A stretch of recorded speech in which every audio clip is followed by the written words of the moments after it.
Welcome to the Dash Mindset Podcast. I'm Sherry Zutenbergen. You were born, you're gonna die, and your adventure is your dash in between. So make the most of it. Unlock your potential in all aspects of your dash by embracing your uniqueness and living in a way that's authentic to you, not by doing more things, but by focusing on the right things. I'm a former corporate leader turned coach who's on my own journey, and I'm passionate about helping you on your journey too.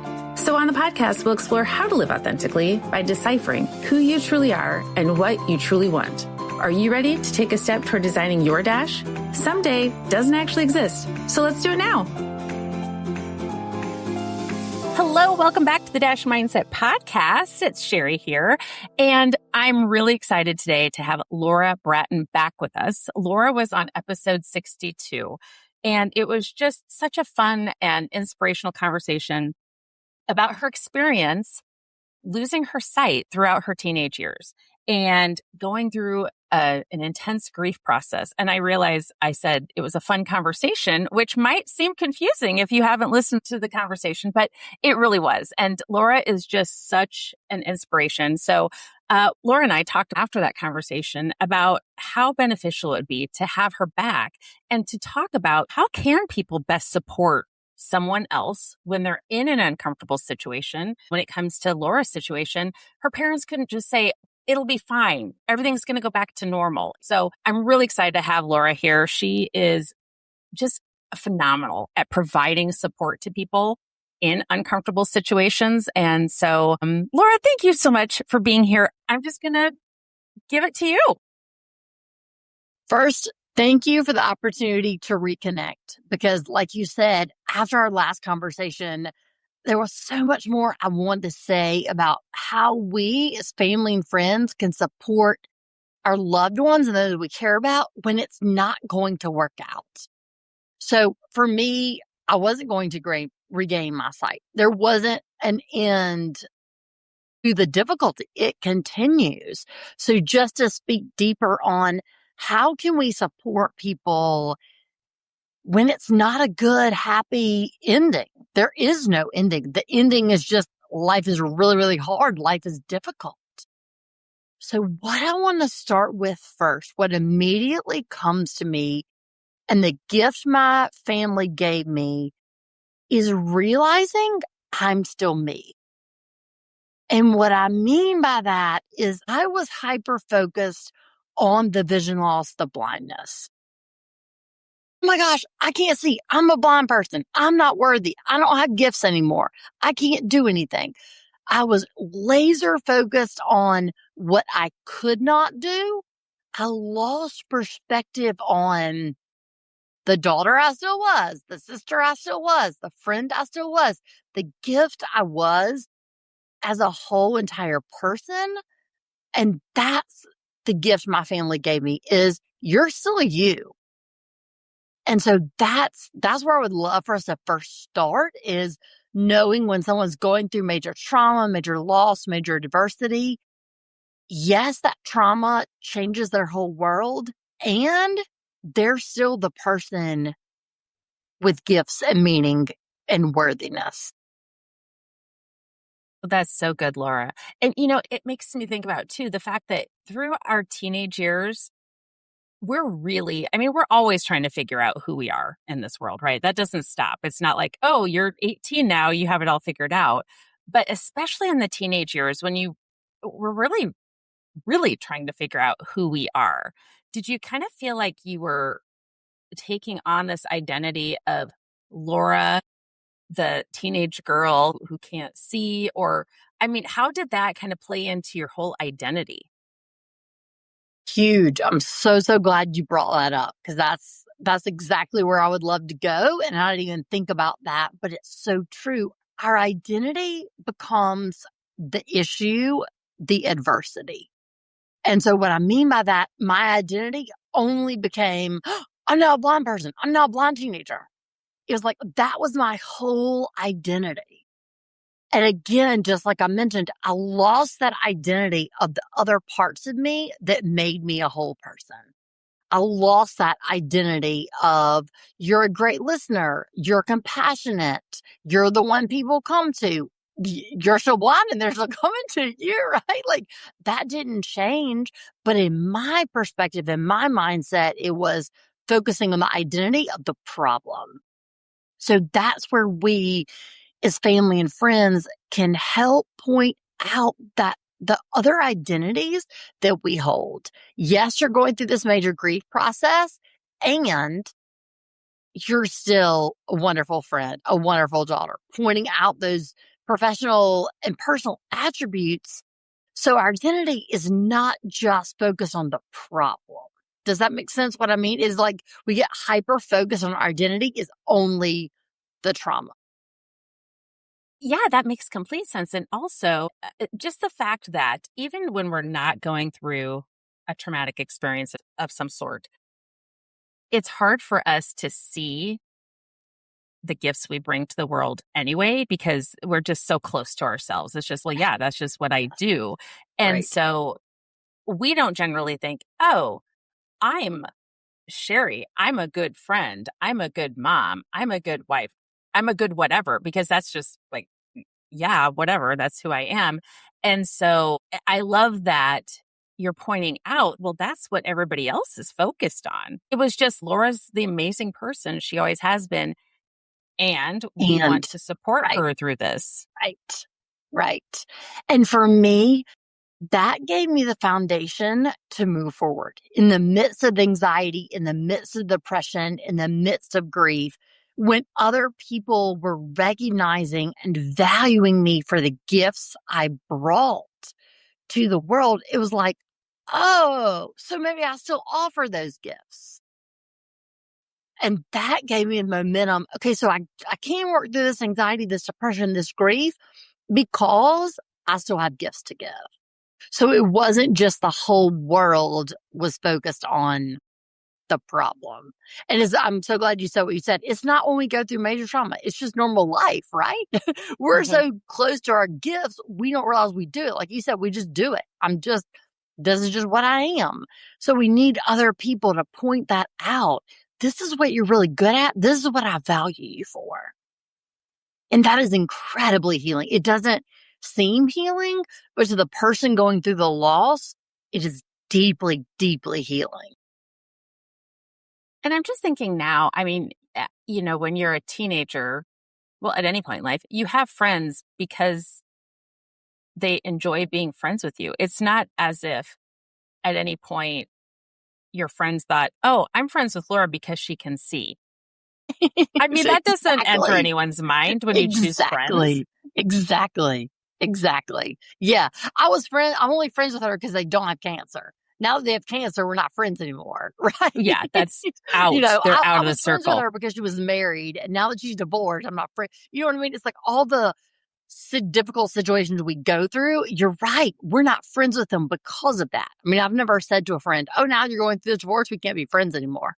Right. That's just not going to work out. I mean, Right. that was the biggest factor in our friendship. Right. I'm so glad you highlight that because it's all the perspectives within our life. Yeah. So we touched on this a little bit in the last episode, but one thing I would love for you to talk more about is the fact that you happened to be a teenager at the time, and I suspect you had a bit more sass than someone at another Yeah. age in life. Yeah. So when your parents, when your brother, when whomever was pointing out your gifts to you, and there was this part of you that wanted to come back with, okay, you don't get it. You don't know what you're talking about.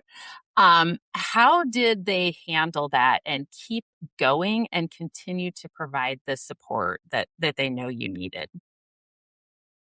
That is such a great question. And I remember we laughed at that of them, my mom saying, like, oh, I've got a therapist. And I'm like, I don't need therapy. Like, I don't need this. Why would you think I need therapy? I'm only going blind. Why do you think I need therapy? It was their relentless, just pointing it out day after day after day. They just kept recognizing those gifts. And then here's the other, well, there are two factors I want to share. The one thing that they did was now it's up to you to choose. We notice this in you. You can believe us or not. It's up to you to choose. Do you believe you still have gifts? We're saying you do, but do you believe us? It's you choose how you respond to this. So once they put it back on me, then my stubbornness came out. I was like, well, then of course I'm going to choose to believe it. Right? So it took them saying, basically, their words, we're not going to coddle you. We're giving you the resources. If you choose to take them, that's great. If you don't choose to take them, we can't do any more. And that is so, so, so hard for us to do when we're supporting family and friends because we want to do it for them, right? We want to take the heart away and just hold them and cry with them and say, it's okay to just not get out of bed every morning. We want to take the pain away. We don't want to do that tough love and say the choice is yours. Mm-hmm. So I only say that to say, I recognize how hard that is to say, yet that is the most healing, loving thing we can do is to give our loved ones that choice. I'm supporting you. Do you choose to receive it? Because that's giving the person agency. That was giving me agency to say, no, I can't control the blindness. I can control my response to it. And we talked a little bit in the last episode about how it would have been easier for you in some ways to just get mad and say, yes. oh, no, I'd prefer you enable me. But Yes. you would be at a very different place in your life right now if that had been the case. Right. I'd still be living with my parents, probably in my same bedroom, like not having a job, not having any kind of life. Because I would just think, okay, your whole role in life is just to sit here and cater to me. And I could just sit here in my bedroom and wallow in my sorrow. So yes, at the time it seems easier to enable, but for the long game, giving the person that choice, okay, here are the resources. What do you choose? That gives them the power to then say, oh, it kind of wakes them up. It woke me up from just, from the anxiety and the depression, like, oh, I do have a choice over this. And can you talk a little bit, Laura, about the timing of that? Because clearly, when you left the doctor's office learning that you were going to lose your sight, it's not that your parents said, all right, well, buck up, little camper, everything, you're going to have to deal with it and we're going to give you the resources and then you'll have to figure it out. So I sure that it depended upon the day and it wasn't immediate and your parents still allowed you to feel the pain and to express your frustration and your anger and all the things. And if they hadn't done that to some degree, then you would have just shoved it all down and you would have dealt with it in a different way. Right. So how did they kind of balance that? And what are your just thoughts on that? Okay. I'm so glad you brought that up. Cause again, you're so close to it. You don't realize what you realize. Yeah. That was very much our experience. We didn't walk out of the doctor's office and they said, okay, figure it out, sister. Like, buckle up, buttercup. Let's go. It was a very slow process. So from that doctor's appointment until I started losing a significant amount of vision was about 3 to 4 years. So during that 3 or 4 year period, they were in the background figuring out what resources they needed as parents and what resources I needed as a child. And they would do things, just small things like, okay, yeah, you can still play basketball. It's still safe. You still have enough vision. It's still safe. When it gets unsafe, clearly when you're losing sight, we'll pull you out. But as long as we know it's safe, you can keep doing this. So it was just those small actions. We didn't talk about it all day long every day, right? Like a couple weeks later, we had a beach trip planned. We still went to the beach. Life still continued as normal, which was very healing because then fast forward to when I did several years later lose a significant amount of sight, then the mentality became it's all a survival for all of us, not just you. We as parents are in the survival mode to figure out how to raise you and equip you and empower you. without vision. So it wasn't just you figure out, it was as a family, we're making the choice. It was, I have one older brother, and it was him making the choice. Okay, this is new. This is different. How am I going to respond to my sister? This is how I choose to respond. So it wasn't you individually making the choice. It was collectively, we will make the choice and move forward day by day. And then the other major point that you made me think of that I want to highlight for everyone, everybody would ask my family, my parents specifically, because again, I'm a 12-year-old, 13-year-old, right? They would all ask my parents, so what's your plan? What's your goal? Like, how's this all going to work out? And Really? Wow. Everybody in our community, like, hey, what are you going to do? Where's she going to go to college? Are she going, you going to support her the rest of your life? Are you expecting your son to support her the rest of the life? And they like look at him like, are you kidding? He's expecting her. Just totally joke. But everyone would say, okay, what's your plan? How's this all going to work out?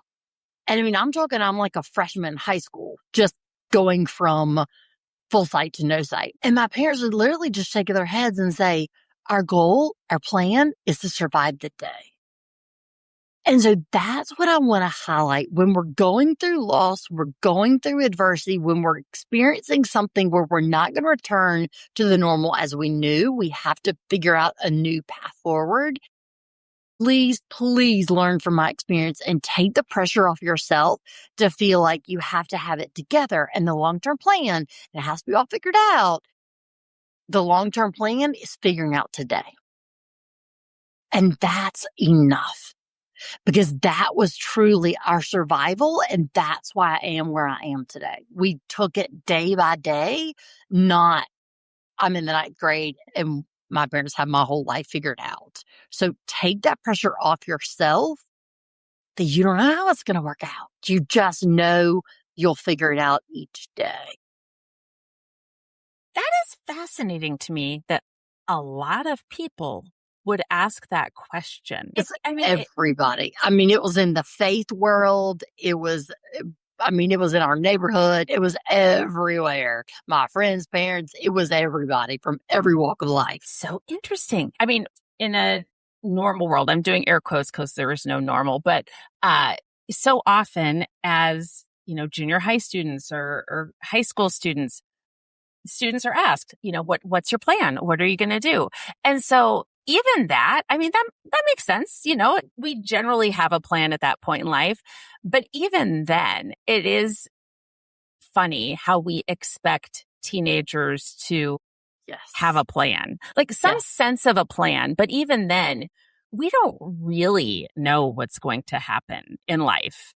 And we like to have this sense of certainty. And there is a certain level of discomfort at any point in life when we feel like we lack certainty, which we always do. That's part of being human. So it's almost as if people were asking you or asking your parents because they were uncomfortable about the situation and they needed some certainty. 1,000%. That's 100% what it was. Yes. You are so right. They were so comfortable and they were so fearful. Oh my God, what if that was my child? And while quietly to themselves, they're saying, thank God that wasn't my child. Yeah. But they don't want to say that out loud. So they're saying, okay, what's the plan that you're going to get through this? That's totally what was that fear, that uncomfortable of the uncertainty.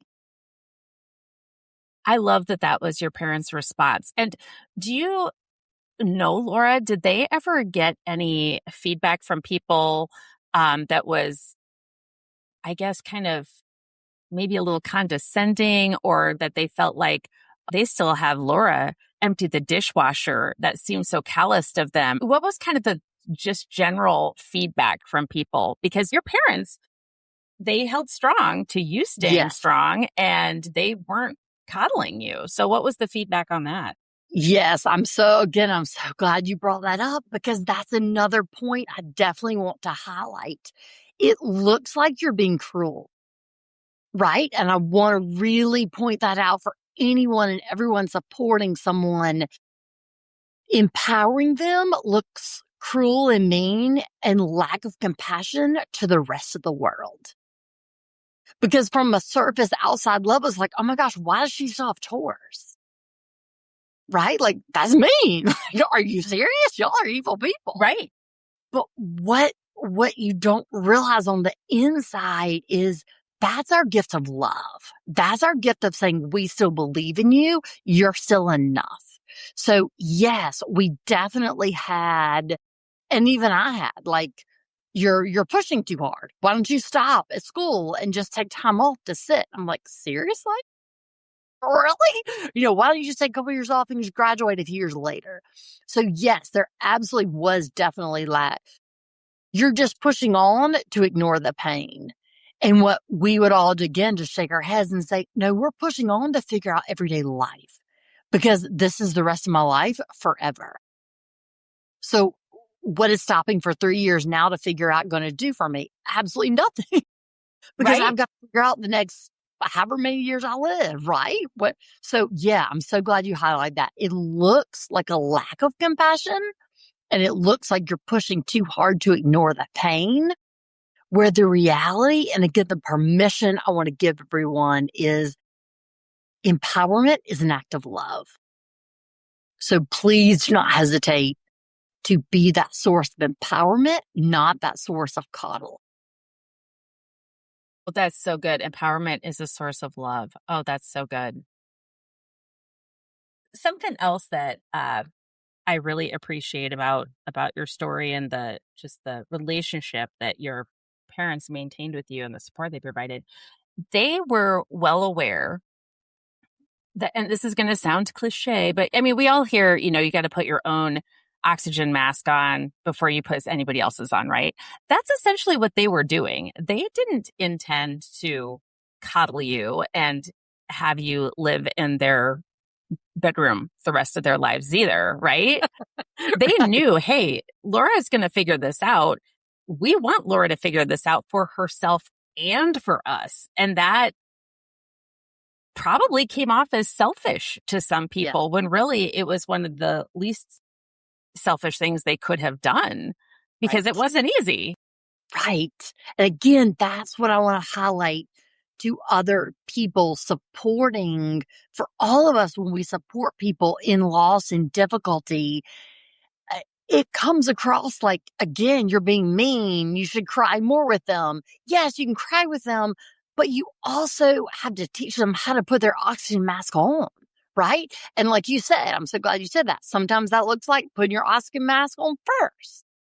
So for them in our situation, what that looked like was them reaching out to other people who had children who were blind, researching what does that look like? What resources does she need? How do we need to adapt our house? I mean, just small, tiny things you'd never, ever think about. Like someone said, oh, it would be really helpful if y'all organize your refrigerator.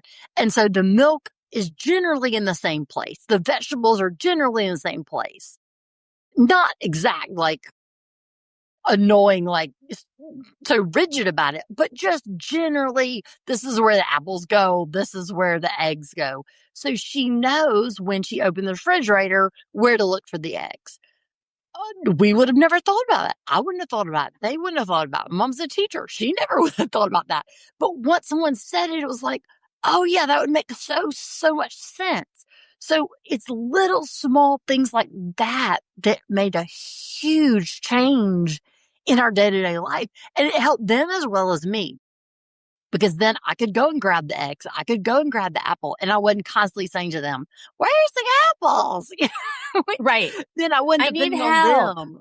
Yeah. Exactly. Then I wasn't depending on them for every single moment, every single thing.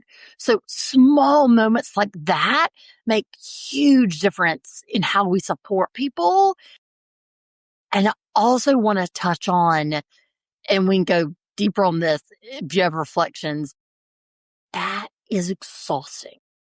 That is mentally exhausting. The effort it requires to support people when they're not going to return to their new normal and they are having to figure out this new path. It's exhausting for you as the family and friends, and it's exhausting for the person. Yeah, So I absolutely. just say that to say, give yourself permission that you need more sleep. You need more time to restore and renew, whatever that looks like for you. You just need that more time because it's absolutely mentally exhausting. And it's interesting how we tend to forget that just, when we're not going through something Right. traumatic in life, that, oh, it's selfish for me to take care of myself or to get more sleep or to not constantly be reaching out and figuring out how can I support my child. And it sounds like your parents really realized that and they took care of themselves. They did. And again, when we laugh about that now, they laugh and like, don't give us credit. It was just pure survival. Yeah. It was just like, if I don't exercise, I will collapse. Like if I don't exercise and kind of process these emotions through my body, I will collapse. I mean, my mom started running way more. My dad, had that exercise routine every single day. And again, this is where on the outside it looks like you're being obsessive about your health, like kind of chill out. Don't get up Yeah. every morning at 4:30 and run. But for them, it was that self-care that gave them that fuel because life was so exhausting. So that's another level of permission I just want to give those people and give everybody is you need those routines even more so. The Oh, I sleep, love that. the eating well, it looks like to the outside is obsessive, right? Like, Right. why are you running with your running group 4 times a week? Can't you do it twice? Like, you Right. know, it looks obsessive, but my mom needed that for her mental survival. Well, and no doubt there were some people out there judging, thinking, oh, look Oh, at yeah. her taking time to run. Apparently, she's trying Exactly. to avoid what's going on at home. Avoid. Exactly. Exactly. And that's where we can't know until we walk in their shoes Absolutely. It's so interesting, isn't it? I mean, people are judging us all the time. all the time. All the time. And I mean, it's so easy to say this, right? But as humans, we know that, but we don't like being judged. But I love that your mom did it anyway. She wasn't, oh, Yeah. people probably think I'm a bad mom. So I should probably, just get a treadmill and run in the privacy Right. of my home. Or she's just doing it anyway. Can you Yeah. imagine, Laura, if your parents hadn't taken care of themselves? I mean, what would that have looked like for you?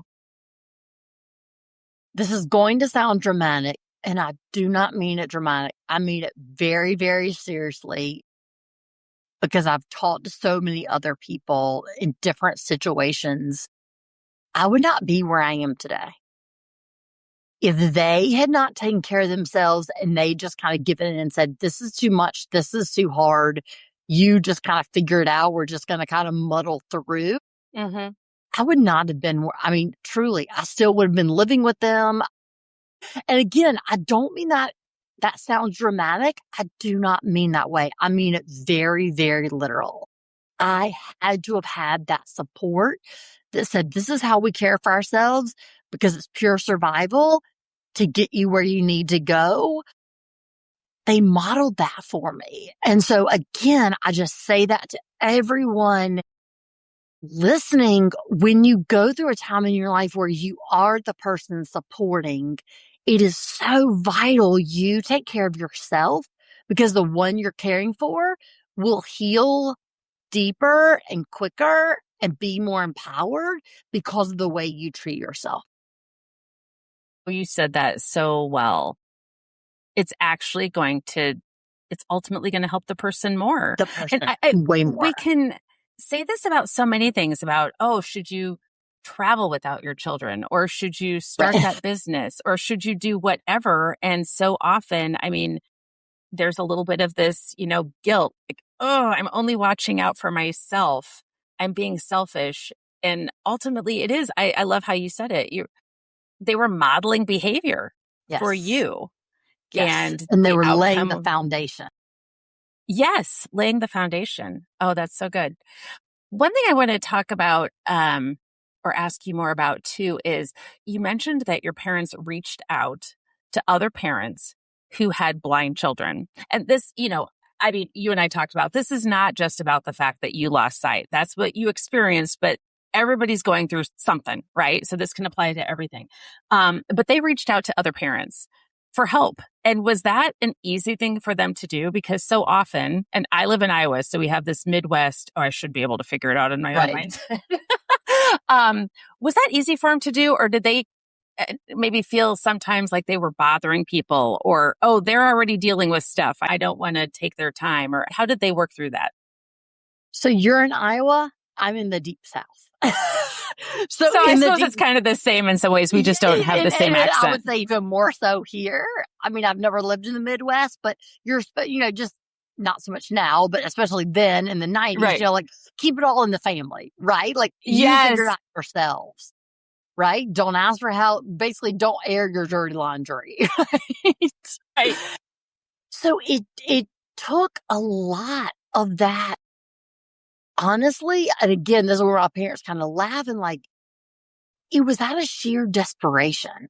It was like, we are drowning on how to raise this child. We don't know how to raise this child. So it's almost like this is our last resort to reach out. And you're right. They did get those reactions. People didn't call them back.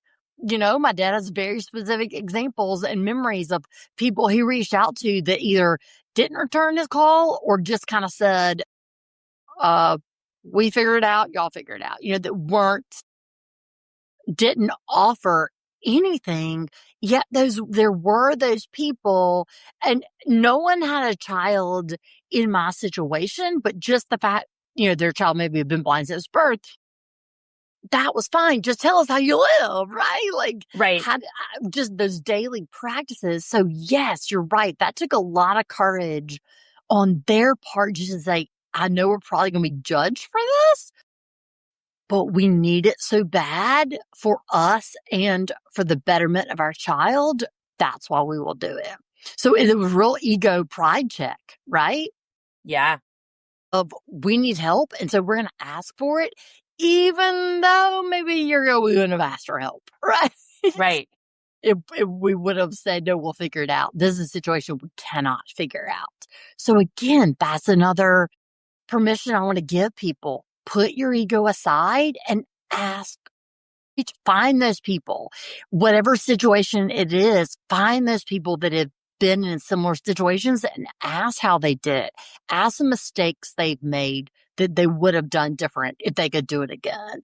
That is invaluable resource. And that's my greatest joy now. And my parents too. When someone asks us for help, we're like, oh my gosh, we'll have a 5-hour conversation if you want, Yeah. whatever help we can extend because we've been there.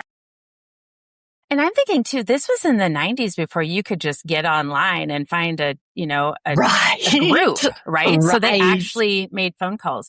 Well, yes. And I think that's a great example because of course, a lot of people would want to spend 5 hours on the phone saying, oh my gosh, we had so much help. Let us help you, just like your family would. And there are people who wouldn't. And that's There's okay. A lot of people who would.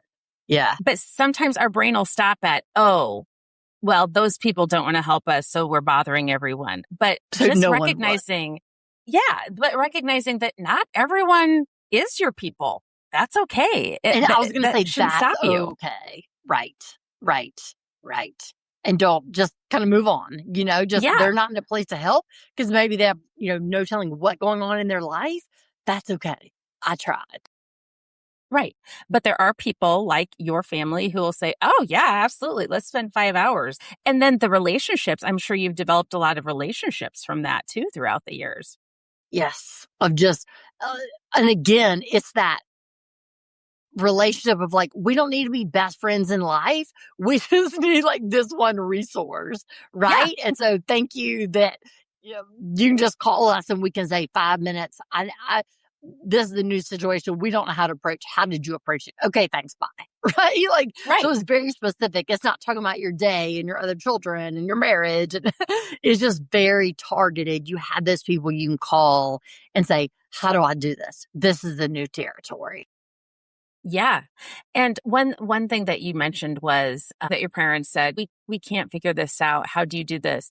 And I'm sure they could have figured it out, right? I mean, we can all figure it out, but sometimes it's like, well, what's the point? We're not going to get a medal at the end. Right? Like, Exactly. oh, you figured it out on your own. Go you. Gold I star. mean, might as well learn from other people who have gone through it and know that putting your milk in a certain spot in the refrigerator makes sense. It's those things, I'm sure, that were especially helpful that sound brilliant. And when you think about it, it's like, oh yeah, I guess we could have thought about that, but what's we the never point? would have, right? Right. And it's like, why do we need to reinvent the wheel? Someone else in this world has raised a child who's blind, so let's reach out to them and figure out what they did, rather than spending the mental energy to create the wheel. Right, exactly. I also love that it wasn't about creating these relationships with people where it's like, oh, now they're going to come over for Thanksgiving. It's send them a Christmas card. Right. We need different people to support us throughout life, because that would have been additional pressure for your parents to put on other family members or friends if they had some expectation that they help solve certain problems. I mean, we just need so many people throughout our lives to support us in different ways. And so that was also a very selfless thing for them to do, was to reach out and make those hard phone calls. Yes. And just receive the help. And then it's like with a little bit, like with the refrigerator example, then you can kind of say, oh, well, if that works for the refrigerator, maybe, okay, let's do that for the cabinets and our closets. Then you can kind of take that one little piece of advice and use it in so many different areas. That's so good. So, okay. So, Laura, you have supported so many people and you continue to support people throughout a number of things. And so this can be applied to so many things. It's not specific to having a child who loses sight. What would you say are just some of the main points that you want to share with people about here's how you can support people in life who are going through something that's hard? The very first piece of advice, and I write about this so much in one of the chapters of my book, is just acknowledging to yourself and even acknowledging to them. And I'll give a very specific example of what I mean. Acknowledging you don't know how to best support them and you are willing to support them. So what I mean by that is, it is so empowering to me when someone will say, I've never really been around a person with vision problems. I don't know what to say or do. You tell me what you need and I'll support you. Rather than assuming it's helpful if I open the car door. And again, I'll tell an example that just is kind of hilarious, the humor in it all. People assume, okay, if I open the car door, that's helpful for her. Well, actually, that's worse for me because then I bang my head into the door, right? Like I walk straight into the open door. So then I have a huge cut on my head. It's like, that's terrible. All I need you to do is put my hand on the door handle and let me open it. And so even now, even today, this just happened the other day, my husband laughs. He's like, oh my God, I know everybody in every parking lot in America thinks I'm like a weird, strange husband because I just walk up and like, I barely touch the door handle and you're good to go. But the point is, that's what I need. If he opened the door for me, I would actually hurt myself. Yeah. And I'm sure there are people judging your husband thinking, his wife can't see and he's not like helping her in the car. He just barely put her hand on the door handle. Like that's quite rude and weird, right? But that's the point. And that's what we just kind of laugh at is like, they can think you're rude all day long. The point is, that's the best way you can help me. Yeah. And I think also, oh, sorry, Laura, go ahead. Yeah.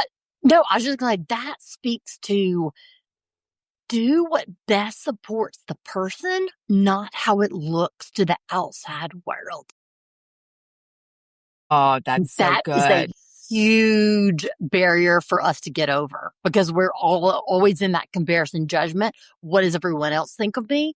When we can give ourselves permission to say, I'm going to help my loved one in the way I know they need best, even though it might look like insensitive and weird to everyone else in the parking lot. Oh, I love that. Actually, what popped into my mind when you were saying that was a time I took my son to daycare without shoes one day. Very different. I recognize that, but kind of like, oh, will I be judged? Maybe, but I have a meeting to get to and this kid is not finishing. Is not cooperating. Exactly. Exactly. And they had no idea you had some big meeting that you had to be at, And it's like, and your kid still lives, right? Yeah, he's still around. But I think too, that is such a great point because we're judged by other people from their perspectives and Yes. everyone thinks they know, right? Like they're Right. just totally filling in the gap. Right. No one has actually lived with you and your husband. No one was going through what your family was going through, yet everyone is judging based upon what they think they would do and all the gaps they're filling themselves. We just make these snap judgments and just recognizing and accepting that, yeah, that's going to happen. I'm still going to let Laura get in the car herself. Yep. It's and huge. She's actually going to do it in a safe way, right? Right. And yeah, and even it's funny because when, as we talked about, like having tweens and raising teenagers, it's even true, when the teenage daughter will barely put my hand on the door or the handle. I know everyone's thinking like, oh my God, that teenager just sassed her, sassed the adult. Like she's being so disrespectful to the adult right now. They must have just had a big argument. I know to the outside world, it looks cruel, right? Because she just like puts my hand barely on the door handle and walks away, walks to her door, right? But that's the best way she can support me. Yeah. And so you're so right. Again, I can't say it enough. For us supporting others, being able to give yourself permission to let go of the judgment that others will have. And just literally saying to yourself, they don't walk in my shoes, and being okay with they're going to judge you. You're going to get some weird looks, but they're not living with the person with whatever's going on, on the autism spectrum, with cancer, with a physical disability, who's been through a divorce, who's lost a child. They haven't been through that life experience. And so when we, the support, can let that judgment go, it gives us energy. And it's not easy. I'm sure your parents had days where they thought, maybe I should just not run this week. 1,000%. Yes. Yeah. How did they work through that, Laura?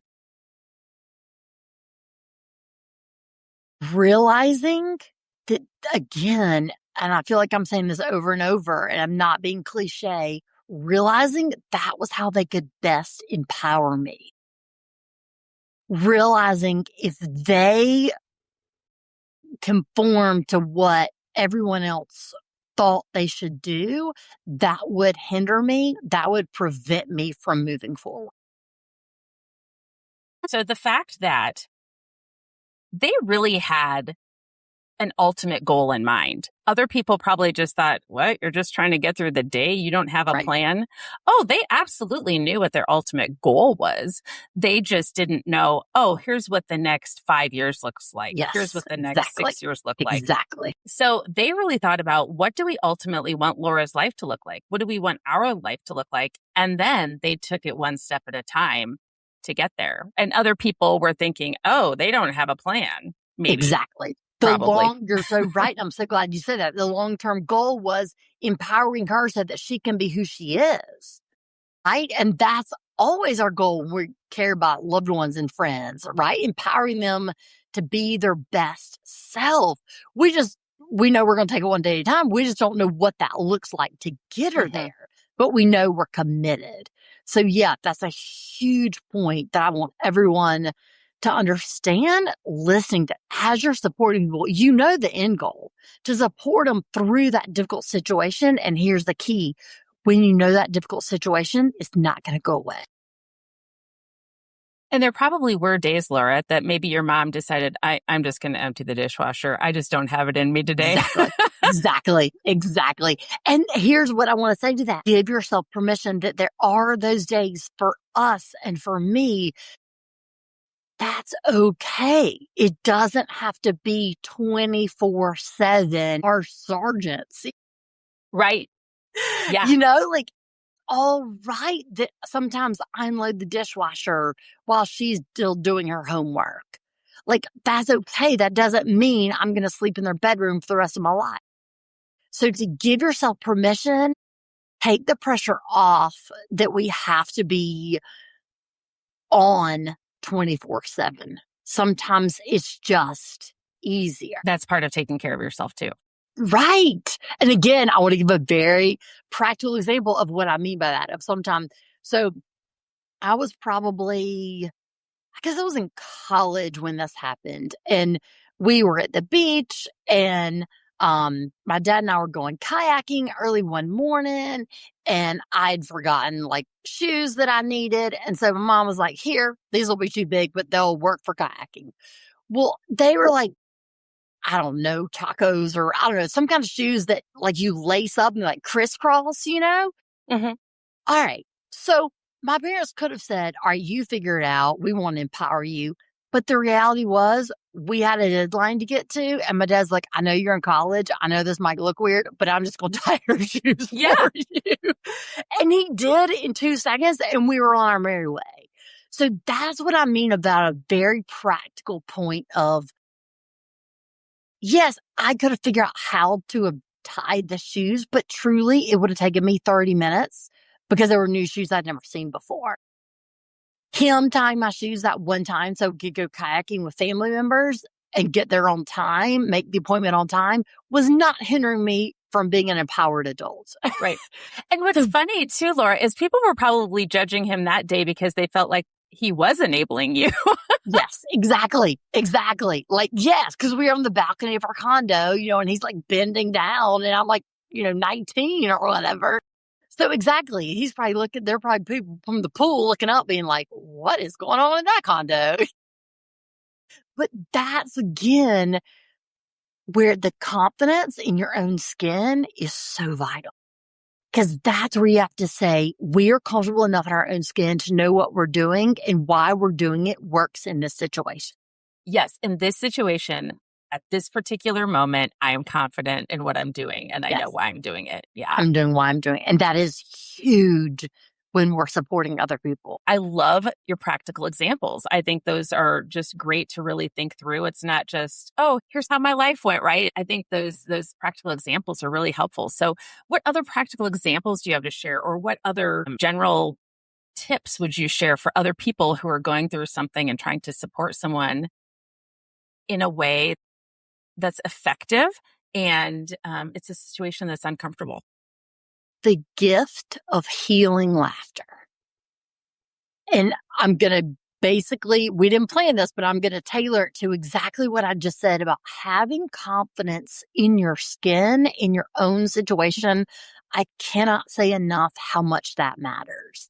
And the way that connects to laughter is people are going to say things to you and say things to your family and in front of you that you just shake your head and just say people will ask my parents like, oh, that was so great. I mean, literally a clear example. Someone said, oh, that is so great that you got her dressed and got her to the exercise. We were exercising. You got her to an exercise place. And in the moment you want to punch them, cuss them out. You want to go ballistic on it, right? But just having the constant confidence to be like, yeah, just kind of smile and nod and walk away. Go work on another machine to work out your anger. Yeah. But this is what I mean by the confidence and the laughter. Then on the way home, you as a family can laugh it off and just say, oh my gosh, can you believe that person just said that to me? Actually, you're the one that drove me here. Yeah, exactly. She actually drove us here. Yeah. Yeah, that is hilarious that they would think I would actually dress you and make you exercise. And I do not mean laugh to make fun of. I mean laugh to let go of the severity of the emotion. Yeah. Well, and you also recognize that I'm not excusing their behavior, but also people just don't know. They just don't know. And they're like, their behavior because they're not in our shoes, right? Right. Yeah. And so having that's why I say having that gift of laughter has been so deeply healing because again, you're not laughing or making fun of the person in the comment. You're laughing at how it affected you. Yeah, absolutely. And being in that place. And for so long, I couldn't laugh. But once I got to that place of confidence, then I could just laugh and say, oh my gosh, really? They think you dress me? Like that's Yeah. hilarious. Like that is quite funny.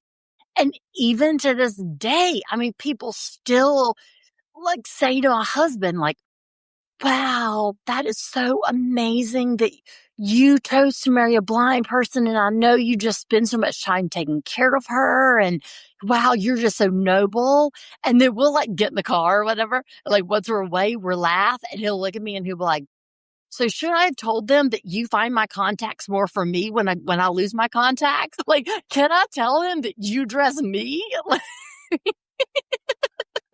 That is so funny that someone would tell your husband how noble he was for Oh, they marrying. totally do. They totally do. And we're just like, are you serious? Like, we just have to laugh and be like, seriously, like, she dresses me. She finds my contacts for me.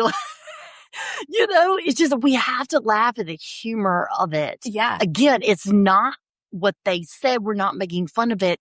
We're Right. laughing because it's our way to process. Actually, guys, we're just humans trying to figure out this marriage thing, just like you and your spouse. It's just, oh, you also can't see. That's just another, it's just a thing. It's just a thing. Exactly. It's, yeah. And really, you're laughing at the fact that people act like they know what they're talking about. Exactly. They act so certain, right? So convinced that that's how my husband feels. Right. Just like, I mean, and maybe at the time, because this was so much earlier on in life, but when people would say, do you have a plan? I mean, that's kind of funny that someone thinks right. that you should have I a would plan. have it all figured out.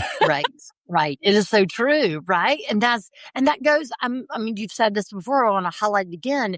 We're talking about my situation and becoming blind. This also applies to every other situation when we go through something. So that's why I want to highlight all of this.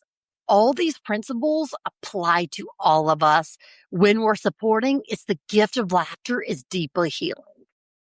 It's a healing resource because when we can laugh it off, those endorphins help restore our mental strength. Yeah. Oh, I'm so glad you were talking about laughter because I think a lot of people think that they need to be part of the when somebody's going through something hard, that they need to be part of the suffering with them, which I think is true to some extent. But if you don't find laughter and you don't find humor in things, you're just going to end up with two suffering people. Right. And two enabling people, two victims.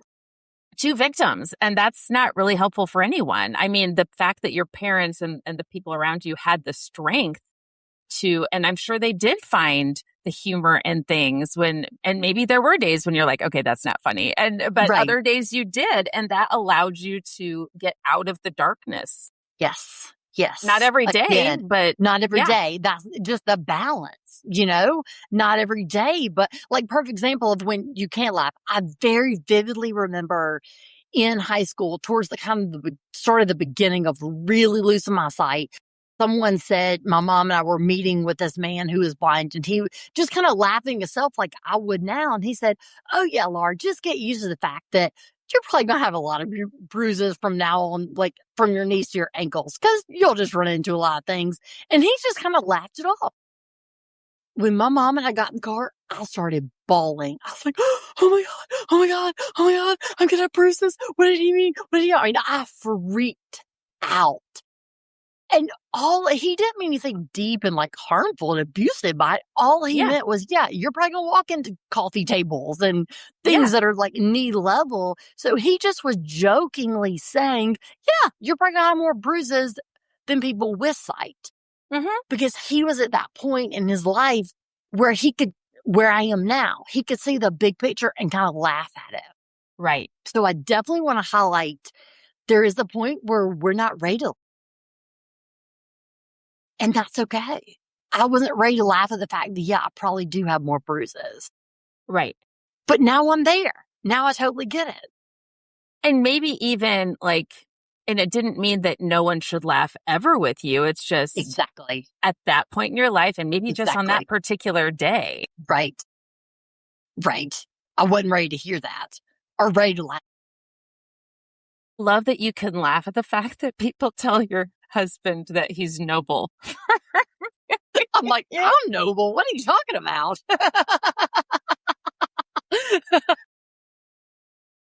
I'm She's the the one noble who one. finds my contacts. That's Yeah. great. I'm like, oh my gosh, are you kidding? Where do I start with the nobility? We have So so much great. fun laughing at that. We're like, oh my gosh. Life is Serious? funny. There are so many funny things about life that I think, I mean, not that I'm not dismissing the significance of what you've been through, Laura, but there's just so many things. There's so many things in life that are just funny if we They're let just them be. hilarious when you're comfortable in your own skin, Right. right? That's the key to all of this. When you are comfortable and confident in who you are, the gift of laughter is so deeply healing. It is so incredibly healing. I can't say enough about that. Being confident in your normal is so healing. And that's the biggest takeaway through the thread of through all that we've said, having the foundation of being confident in you and knowing your situation that it just is what it is. You wouldn't choose it, you can't change it, but it just is what it is. Having that confidence in yourself gives you the ability to move forward when it's not going to be okay. And some days it's really going to suck. It just will because there's It does no, well. It does well. And that's okay. That's healing too. Just have those days to be angry and mad at the world and mad. Why don't other people have to go through this? Why don't they have to put the effort I do? Laura, I love talking to you so much. And I'm getting a big kick out of all of your stories, especially the one about your husband. I try not to know. And has anyone ever told you that you're noble for marrying me? I love it.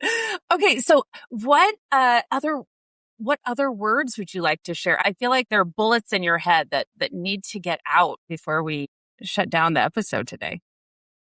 So the bullets, the nuggets that I would love to highlight. I know we touched on gratitude previously, but I want to touch on it from the perspective of being the support person.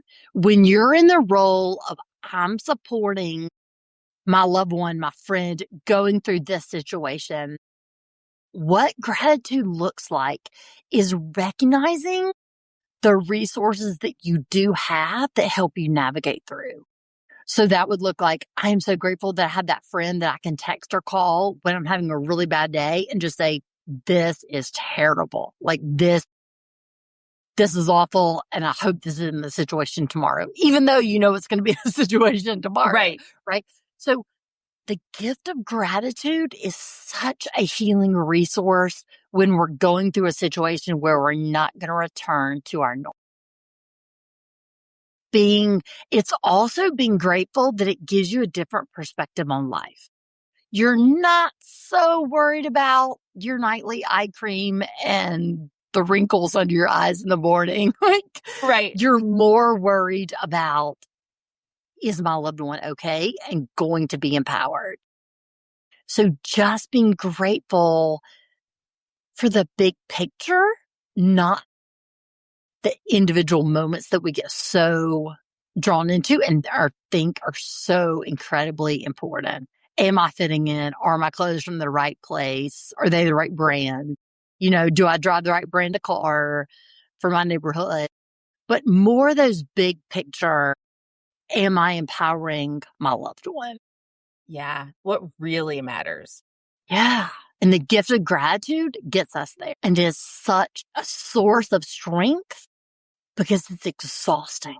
This work of supporting other people, it is absolutely exhausting. Someone that I worked with a few years ago said to me, and she perfectly said it. She said, Laura, I feel like this trauma this experience that my family and I are going through, this traumatic experience, it is like it's added this whole other, I feel like the trauma is another person in our family. And it is Oh, wow. absolutely exhausting me. And she said, what's wrong with me? How do you fix that? And I just said, you said it perfectly. There's nothing to fix. That just is what it is. The trauma, add the loss, the change, the sickness, the mental illness, whatever it might be, it just adds this layer of exhaustion that wears you out if you don't have these foundational tools. I just so appreciate that you shared that, because so often we feel like we want to fix things. We want to fix things, and not everything can be fixed. And I think that is also a great point, because the fact that she shared with you that it was exhausting, I think so many people, when we're trying to support someone, we don't want to admit that we're exhausted by it because we're not the one going through the thing. But just admitting that, I'm guessing, can be really healing as well. Healing. It absolutely is. Just naming it, just becoming aware of it. Because when I said, yes, you are exactly right. That is how it feels. And unfortunately, there's no way around it. It's only through it. She was like, oh, okay, then I'm good. I was like, just giving her permission that was okay to feel that way. Yeah. Yeah. Permission to feel that way and know that, hey, there's nothing to fix here. There's nothing to fix. It just is what it is, right? And again, that all comes through gratitude of just knowing, what am I grateful for in this exhaustion, in this situation? Yeah. And in this moment, there's so much to be grateful for in this moment. And maybe a lot of things are kind of sucky right now, but in this moment, here's what I can be grateful for. That's, yes. And it's not rose-colored glasses, Pollyanna. It's, no, really, there's a lot to be grateful for in this moment. And let me give you another practical example of what I mean by the gratitude. In those mornings that my mom would go and run with several other people, they wouldn't talk about me. They wouldn't talk about the blindness. They wouldn't talk about the adjusting. They would just talk about who knows what, just the running and the traffic. My mom was deeply grateful for that. She was like, oh my gosh, I just had an hour not to think about the blindness and how we were going to get through today. I also want to highlight that fact of talking about other situations is deeply healing. Not being so fixated on the loss, the cancer, the dementia, the mental illness, the physical, disability, whatever it is, the grief process. Talking about other things in life is so deeply healing. So please do not feel like you have to talk about to the person that's going through it. That's all you can talk about. Well, and we talked about you feeling like your identity, or having concerns about your identity becoming the teenage girl who was losing her sight. Your mom also was aware that she didn't want to take on the identity of, the blind girl's mom. Right. Exactly. So again, I just want to give people permission, supporting others, talk about other life situations, right? Like, talk about the weather, talk about the news, talk about the sports events. It's okay to not be thinking about it and talking about it 24/7. That is actually deeply healing to the person and to you as the support. Okay, I realize we're going beyond like a normal episode timeline here, but I think this is really important and would love for you to speak to this. Given your mom was going through a lot, did she have people supporting her that ever felt like if they were going through a tragedy, they didn't want to bring it up because she was already going through something herself? Or maybe that happened with you, that people didn't want to talk to you about certain things. Yeah. Yes. I'm so glad you highlight that. And the way that happened, the way it was presented was, it would always start with some form of, I know this isn't as major as what you're going through, but I'm really struggling with fill in the blank. And that's not how we feel. That's not the reality. Even in those worst days, we want to support and know what was going on with our loved ones and friends. It wasn't like we can only talk about me and the blindness, right? So that, again, I'm so thankful you're highlighting that point, because again, you're so close to what you're close to. Please do not feel like you can't share your difficulties, your tragedy, because you think it's less than what they're going through. because it's deeply healing to the person when you trust them enough to say, here's what I'm struggling with and I need your support. That is so healing because it takes them outside themselves. It takes them outside of their experience of what they're going through. So yes, that happened a lot to her and to me. I know this is not near as big as what you're going through, but I'm really struggling with.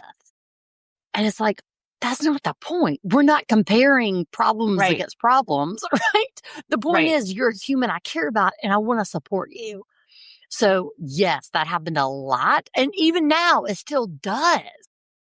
People will say, I know this isn't as big as what you deal with every day, but what about this? And it's like, okay, we're not comparing trauma. Right. We're not comparing a life situation. We're humans that care about one another. And so I'm here to support you and you're here to support me. We're not judging what's bigger, what's more significant. Yeah. And you also want to be there and support other people too. Right. You don't want to be a comparison for people. Oh, your tragedy is invalid because mine is far more significant. Exactly. Yeah. And that speaks to the work. That's the whole reason I do the work I do today, to support people, because I have been supported. I don't just want to talk about me and my situation all day long. I want to say, why you and I are having this conversation. How can my life lessons help you and support you in your life situation? That is so deeply healing. So that's the work. That's why I do what I do, because it's so empowering to have this conversation and say, these are the lessons I've learned. Take it and apply to your situation. Yeah. We're not doing a comparison. We're not invalidating or validating based on, the significance. Based on the severity. We're all going through stuff, and you've learned some stuff and you genuinely want to help other people with theirs. Right. Yeah. Because what I found, anxiety is anxiety, regardless of the severity of how we categorize the situation. You might be having a panic attack over something that wouldn't give me a panic attack. That's not the point. The point is, it gave you a panic attack. So how do I support you through that? Yeah. Yeah. Laura, you are just such an inspiration. I cannot tell you how much I appreciate you coming back and sharing your wisdom and your experiences. And I just love that you are out there continuing to support people through whatever it is that they're going through. We're all going through stuff. It's just different stuff. And I love that you're there. Right? We're all going through stuff, and it's most of the stuff we don't know about other people they're going through, right? Like we all do a really good job of presenting well and together. But behind the scenes that we're all going through stuff. So thank you for creating this platform that we can just be honest and share the lessons and say, hey, we're all in this together. Right? Like I'm still figuring out this life thing day by day by day. Yeah, some people just look like they have it figured out, but nobody really does. Right. Yes. I love it. A friend always says, some of us just hide it better than others. Yeah. Right. Exactly. It's so Laura, true. thank you for being here. Okay. Where can people find you? LauraBratton.com, right? Yes. So that's the best place. All the resources are there. Please reach out. Please connect. Please share your comments, questions, feedback. I would love to hear it. So glad we connected, Laura. I so appreciate you and appreciate you being here. And thank you so much. Thank you so much, everyone, for listening. Please share because, everybody's going through stuff and the people around you who look like they have it figured out might not. So share with them. Thank you for being here, Laura. And I'll see everybody again soon. Thanks. Bye.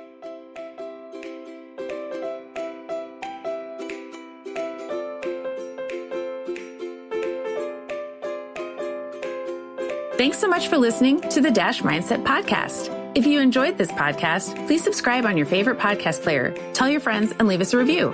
Follow me on my social media platforms highlighted in the show notes and get in touch with me at thedashmindset.com. Share the topics you'd like me to explore in future episodes. Thanks again for listening to the Dash Mindset Podcast. We'll see you next time. Design and differentiate your Dash your way and make today amazing.